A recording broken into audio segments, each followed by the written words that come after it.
Hello बच्चों, स्वागत है आपका अमन इंदिरा क्लासेस के यूट्यूब चैनल पे। लेटेंट हीट आज का टॉपिक है। हीट पार्ट 2 यानी कि कैलोरीमेट्री वाला चैप्टर हम कर रहे हैं क्लास 10th आईसीएसई के लिए। क्लास 10th आईसीएसई, ठीक है ना। तो हम कैलोरीमेट्री वाला पार्ट कर रहे हैं, उसमें जो पार्ट बी है लेटेंट हीट वाला वो हम कर रहे हैं। तो देखो क्या है लेटेंट हीट का कॉन्सेप्ट। मेन तो कहानी इस चैप्टर की ना थ्योरी से ज्यादा एक्सप्लेनेशन वो न्यूमेरिकल वाली है ना। तो न्यूमेरिकल को देखो, सबसे पहले क्या हो रहा है कि आपके पास कोई एक मटेरियल है और उस मटेरियल में मॉलिक्यूल्स हैं। तो अब इन मॉलिक्यूल्स के साथ क्या हो रहा है वो समझो। तो मॉलिक्यूल्स को तुमने मान लो हीट दी, तो हीट देने से मॉलिक्यूल्स के साथ क्या होता है उसको जानो।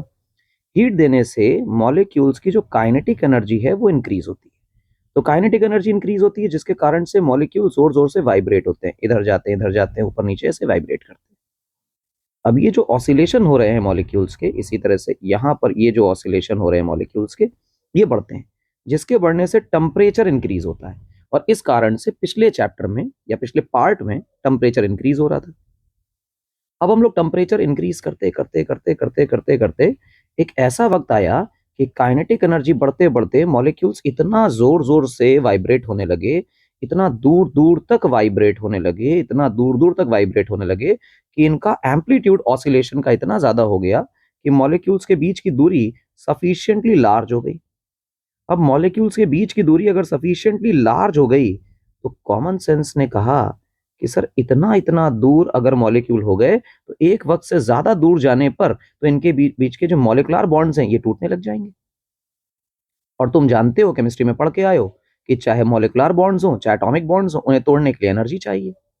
तो फर्दर अब जब ये मॉलिक्यूलर बॉन्ड्स टूटने की कहानी आ गई, इस नौबत पर मॉलिक्यूल्स आ गए कि अब उन्हें और एनर्जी दोगे तो उनकी स्पीड नहीं बढ़ेगी बल्कि उनके मॉलिक्यूलर बॉन्ड्स टूटेंगे। तो ये जो कंडीशन है, जबकि उनके मॉलिक्यूलर बॉन्ड्स टूटने की नौबत आ गई, मॉलिक्यूलर बॉन्ड्स टूटने की नौबत आने पर जो फर्दर आपने हीट दी है, इस फर्दर हीट से किसी कीमत पर टेम्परेचर में कोई राइज नहीं होगा। इस फर्दर दी हुई एनर्जी से इनके बॉन्ड्स टूटेंगे। तो जब ये बॉन्ड्स टूटने लग गए तो अब जो मॉलिक्यूल की पिक्चर है बॉन्ड टूटने के बाद वो ये है कि एक दूसरे से काफी दूर हो गए। तो इससे क्या चेंज हो गया बेटा? स्टेट चेंज हो गया। मॉलिक्यूलर बॉन्ड्स टूट गए, स्टेट चेंज हो गया।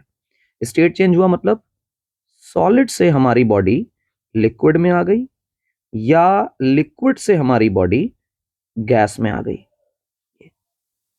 और इस एनर्जी ने टेम्परेचर में कोई राइज नहीं किया और इसीलिए इसे नाम दिया गया लेटेंट। लेटेंट का मतलब होता है हिडन। क्या होता है बेटा?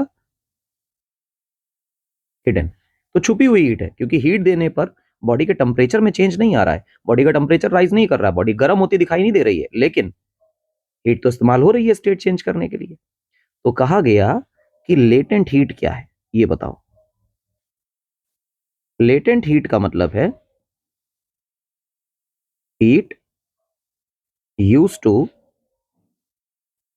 Change the state. Heat use to change the state. State change करने के लिए जो हीट इस्तेमाल होगी उसे हम कहेंगे लेटेंट हीट। यहीं से एक शब्द और जनरेट होगा, स्पेसिफिक लेटेंट हीट।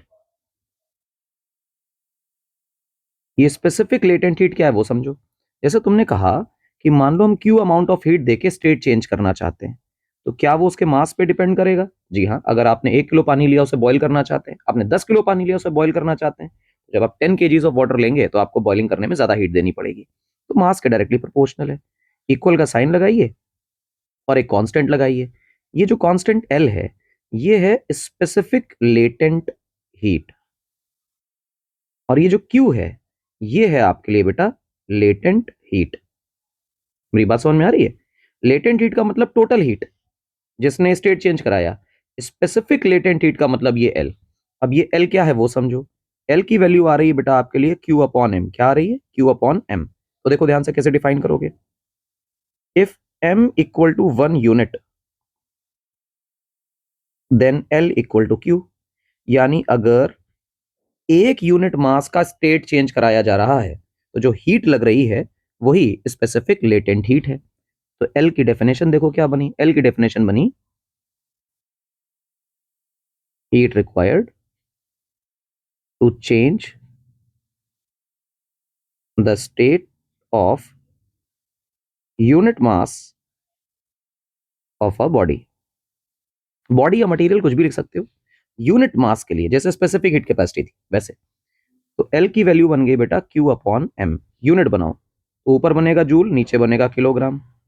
दूसरी यूनिट बनाओ जूल पर ग्राम, तीसरी यूनिट बनाओ कैलोरी पर ग्राम। बात समझ में आई? और जो स्टेट चेंज होता है तब टेम्परेचर चेंज नहीं होता। इंपॉर्टेंट बात मैंने समझाने में बता दिया था, उसमें टाइम वेस्ट और नहीं करेंगे बोल बोल के, लेकिन क्योंकि लास्ट का समय तो बहुत ज्यादा बेकार की चीजों में टाइम नहीं देना है। जब स्टेट चेंज होगा तो टेम्परेचर में चेंज नहीं होगा। इंपॉर्टेंट बात, अगर मैं स्टेट चेंज में टिक मार रहा हूं तो टेम्परेचर चेंज नहीं होगा, और स्टेट चेंज में अगर क्रॉस कर रहा हूं तो टेम्परेचर चेंज होगा हीट देने से। याद रखना इस बात को, बहुत ही खास है कि स्टेट चेंज कर रहे हो तो टेम्परेचर चेंज नहीं होगा, और अगर टेम्परेचर चेंज हो रहा है तो स्टेट चेंज नहीं होगा। वेरी गुड, अच्छी बात। अब स्टेट चेंज जब होता है तो उस पर्टिकुलर टाइम पे टेम्परेचर क्या हो सकता है? तो ध्यान से देखो, दो तरह के टेम्परेचर्स होते हैं, एक होता है मेल्टिंग पॉइंट और एक होता है बॉइलिंग पॉइंट। इस मेल्टिंग पॉइंट को ही फ्रीजिंग पॉइंट भी कह देते हैं। ठीक, यहां पर लिक्विड और सॉलिड ये आपस में इंटरचेंज हो रहे होते हैं, और बॉइलिंग पॉइंट पे लिक्विड और लिक्विड की वेपर्स या गैस आपस में इंटरचेंज हो रहे होते हैं। हीट एक्सट्रैक्ट करोगे तो लिक्विड से सॉलिड, गैस से लिक्विड बन जाएगा। हीट मटेरियल को दोगे तो सॉलिड से लिक्विड और लिक्विड से गैस बन जाएगा। खेला खत्म, पैसा हजम। क्यू इक्वल टू एमएल याद रखना है। ठीक, क्या याद रखना है? Q equal to ML. आओ भाई देखो क्या कह रहा है। देखो कह रहा है सवाल में, how much heat energy is required to melt 5 kilograms of ice. कह रहा है कि मास दिया हुआ है 5 kg और स्पेसिफिक लेटेंट हीट दी है 336 जूल पर ग्राम। अब तुम्हें जो ध्यान देना है वो ये कि एल की यूनिट में मास ग्राम में दिया है और हमारे मास में किलोग्राम में दिया है, दोनों की यूनिट सेम नहीं है, तो कन्वर्ट करो 5000 ग्राम।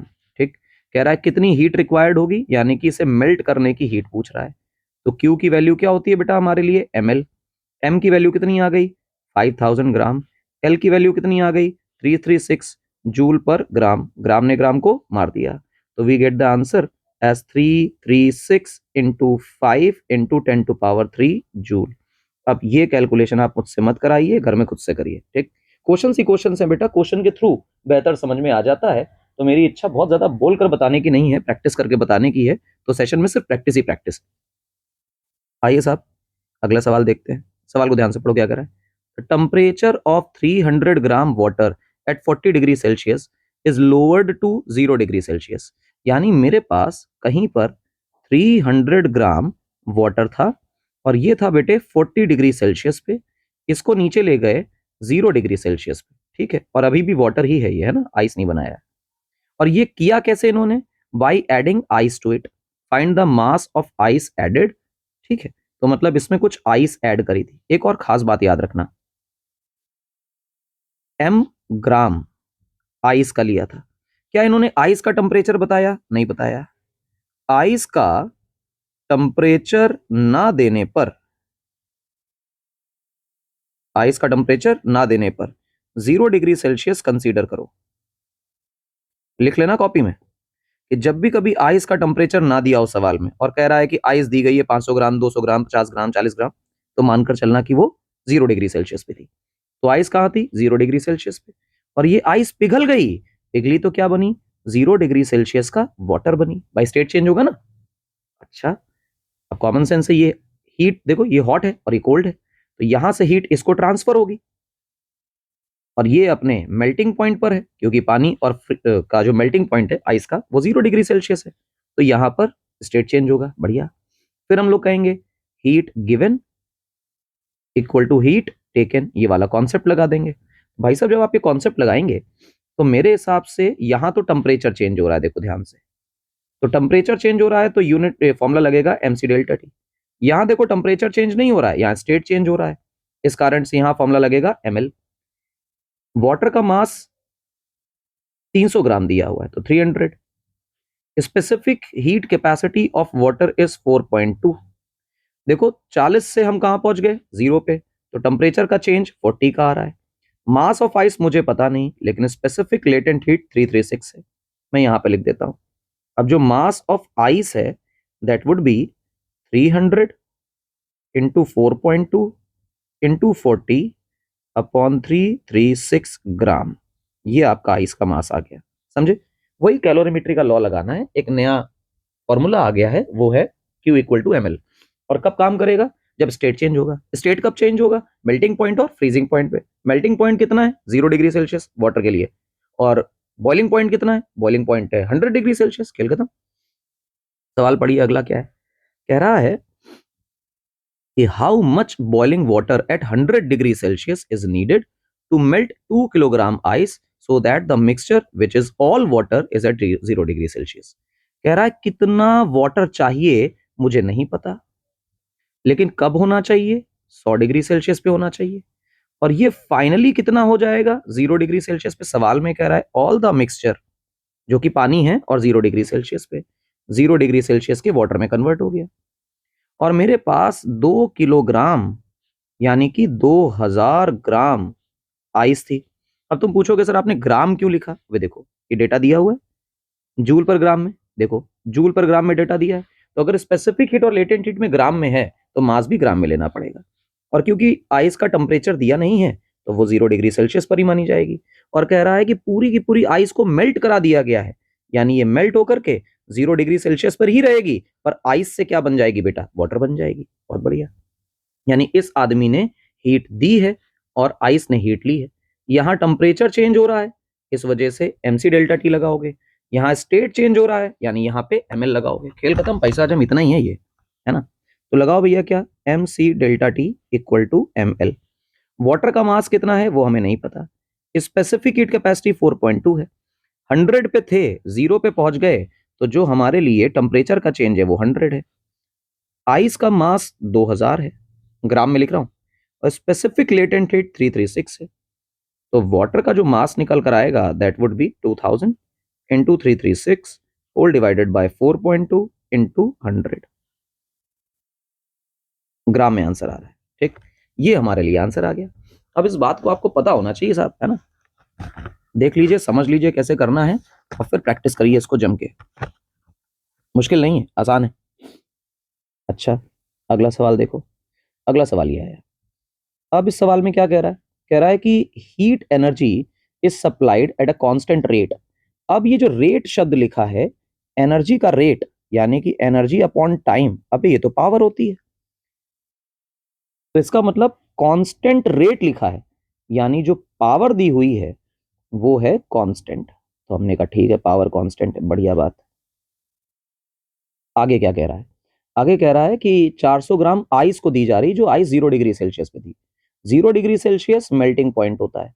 अब हीट दोगे तो कॉमन सेंस से मेल्ट होने लग जाएगी, मेल्ट होगी तो वाटर बनेगी, ठीक। यानी कि मेल्ट हो रही, स्टेट चेंज हो रहा है, तो Q इक्वल टू ML का फॉर्मूला लगाएंगे। अब जैसे ही ये स्टेटमेंट पढ़ा, ये सारी बातें तुम्हारे दिमाग में चलनी चाहिए। The ice is converted into water at 0 degree Celsius in 5 minutes. अब मिनट्स मुझे पसंद नहीं है, तो 5 इंटू 60 सेकेंड्स।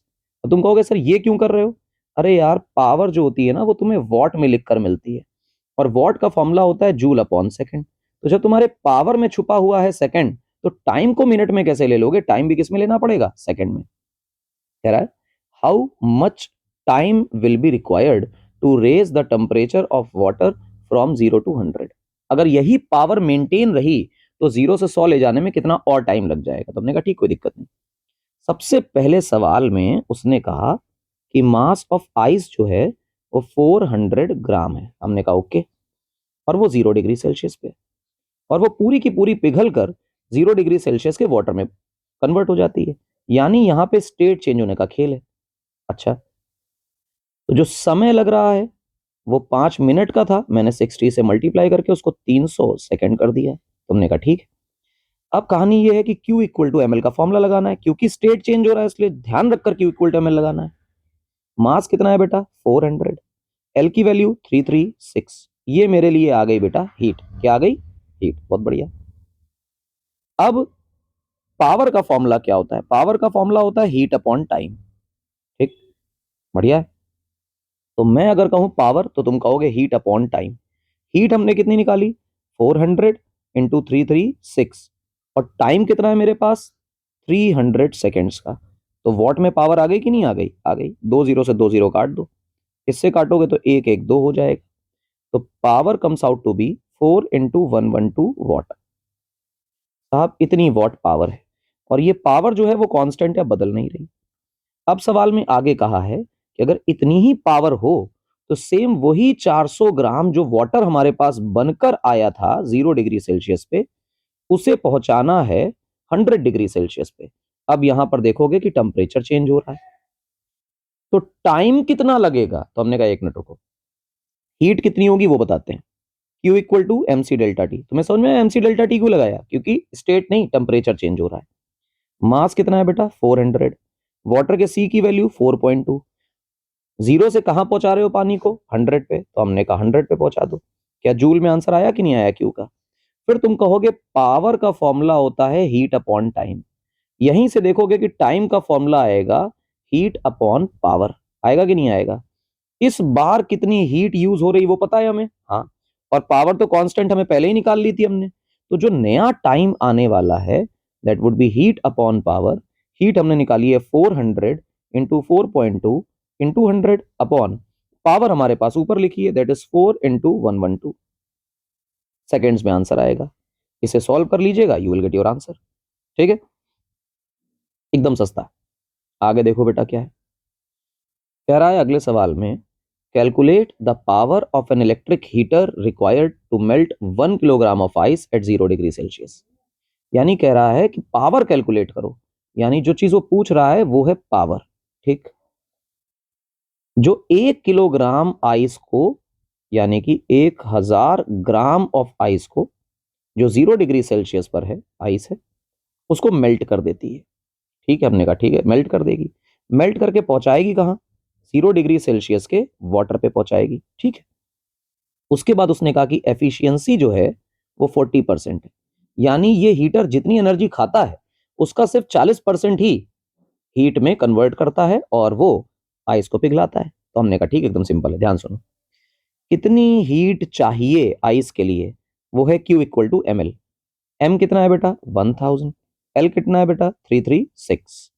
तो मेरे हिसाब से आ गया 336 इंटू 10⁻³ जूल। ये वो हीट है, ये हीट है रिक्वायर्ड हीट। रिक्वायर्ड हीट का मतलब हमारे हीटर को ये हीट हमारे आइस को देनी ही पड़ेगी, वरना आइस पिघलेगी नहीं। तो ये जो हीट है ये बेसिकली आउटपुट है। कैसी हीट है? आउटपुट। क्योंकि ये मान लो हमारा हीटर है, ये हीट ले रहा था क्यू इनपुट और ये हीट दे रहा था क्यू आउटपुट, और इसकी वजह से आइस जो है हमारी वो पिघल रही थी। तो आइस का पिघलना किससे था? इनपुट से था या आउटपुट से था? आउटपुट से था। तो आइस के पिघलने में कितनी हीट लगी, ये जो चीज हमने अभी कैलकुलेट करी है, ये आउटपुट हीट है। तो एफिशिएंसी का फॉर्मूला क्या होता है? Output upon input. क्लियर है मेरी बात? एफिशिएंसी जो है वो दी हुई है 40%। आउटपुट हमने निकाल रखा है 336 इंटू 10⁻³। इनपुट वो तुमसे पूछ रहा है, तो यार क्रॉस मल्टीप्लाई कर लो, अब वो आंसर आ जाएगा। Q input equal to 336 into 10⁻³ upon 40 into 100। Input आ गया कि नहीं आ गया? आ गया। आइए क्या कह रहा है, सवाल पढ़ो। कह रहा है 1 किलोग्राम ऑफ आइस जो कि -10 पे है, उसको हीट किया गया है कांस्टेंट रेट से जब तक पूरी की पूरी आइस वेपराइज नहीं हो गई। वेपराइज ही करनी है, वेपर को और गर्म नहीं करना है। इसका मतलब सुनना क्या है, मेरे पास आइस है, ठीक, 1 किलोग्राम दिया हुआ है, यानी ये 1 kg है। और कब है भैया? -10 डिग्री सेल्सियस पे। हमने कहा ठीक है, -10 से पहले हमारी आइस ना गर्म होते होते होते होते 0 डिग्री सेल्सियस की आइस तक जाएगी। तो यहां पे हम फॉर्मूला लगाएंगे एम सी डेल्टा टी। फिर ये 0 डिग्री सेल्सियस की आइस ये तो पहुंच गई भैया अपने मेल्टिंग पॉइंट पे, तो अब स्टेट चेंज होगा, तो ये 0 डिग्री सेल्सियस के वाटर में कन्वर्ट होगी। क्योंकि स्टेट चेंज हुआ है इसलिए फॉर्मूला लगेगा ml।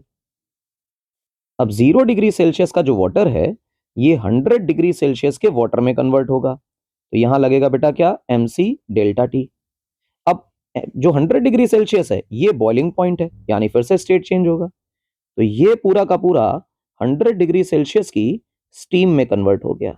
अब यहां लगेगा ml। देखो ध्यान से, यहां पे फ्यूजन हो रहा था और यहां पे वेपराइजेशन हो रहा है। मतलब फ्यूजन का मतलब मेल्टिंग होती है ना। तो अगर मैं कहूं कि फ्यूजन हो रहा है और मैं कहूं कि मेल्टिंग हो रही है, तो ये एक ही आदमी के दो नाम है। तो जो लेटेंट हीट है, अच्छा बॉइलिंग कह दूं या फिर वेपराइजेशन कह दूं, एक ही बात है। ठीक। तो जो लेटेंट हीट है इसकी दो कैटेगरीज हो गई, एक फ्यूजन वाली और एक वेपराइजेशन वाली। ठीक है, कहने को ये भी एक शब्द है, चलता है।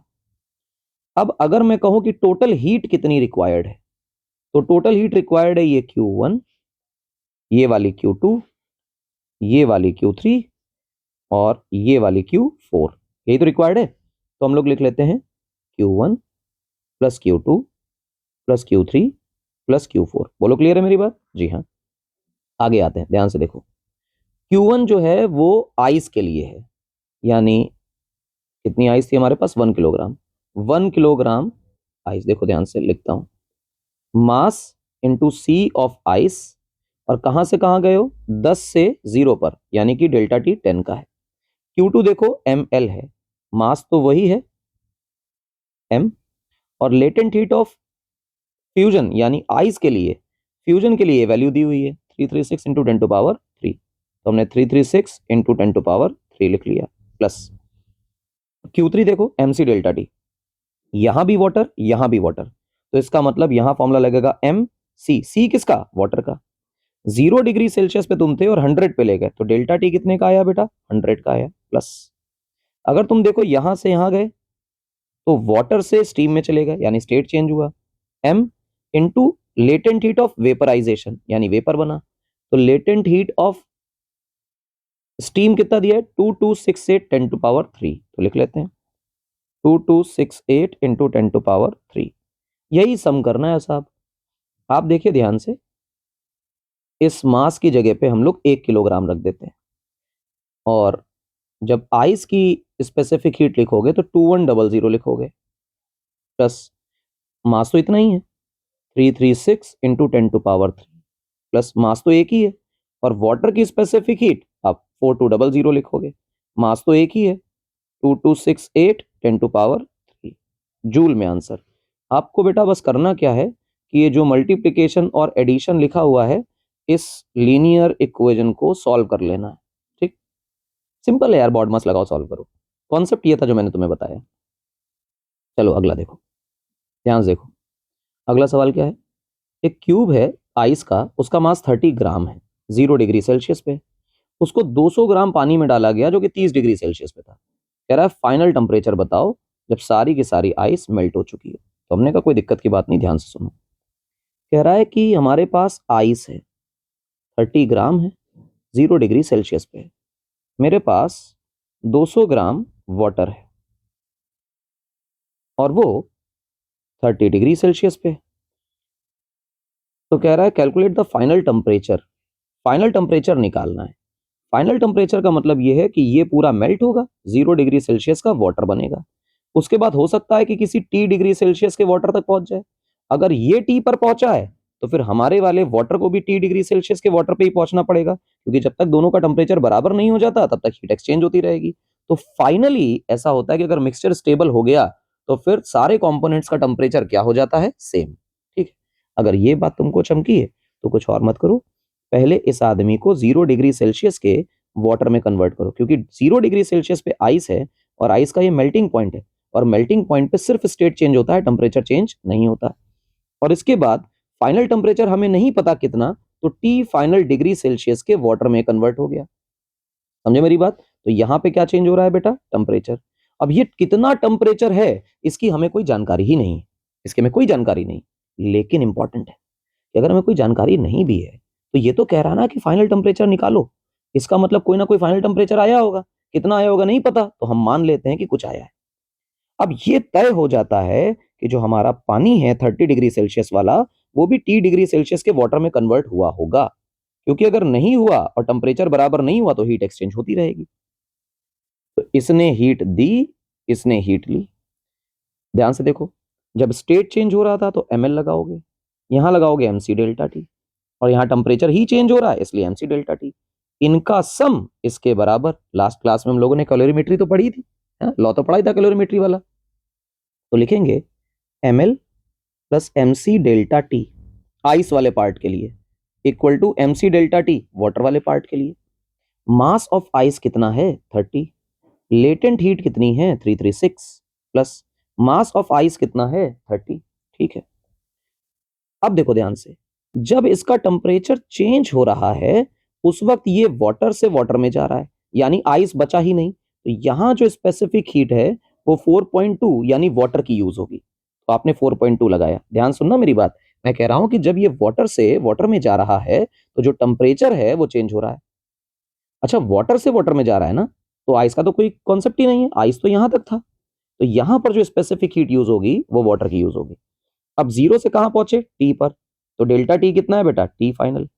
हमारे हॉट वाटर को देखो, मास कितना है इसका 200, सी की वैल्यू 4.2, और डेल्टा टी कितना है, पहले भैया कितने पे थे 30 पे, अब कितने पे पहुंच गए टी फाइनल पे। तो हमारा आंसर है 30 माइनस टी फाइनल। क्लियर है मेरी बात? अब यार ध्यान से देखो, सॉल्व करो आंसर पाओ। क्या लिखा, सॉल्व करो आंसर पाओ। क्या टी फाइनल सॉल्व हो जाएगा? तो मैं कह रहा हूं सॉल्व फॉर टी फाइनल। मैं इसका आंसर भी नहीं बता रहा हूं और सॉल्यूशन भी नहीं कर रहा हूं, मुझे बताना है कॉन्सेप्ट, मैंने बता दिया। अब ये आज का एक टर्न हुआ।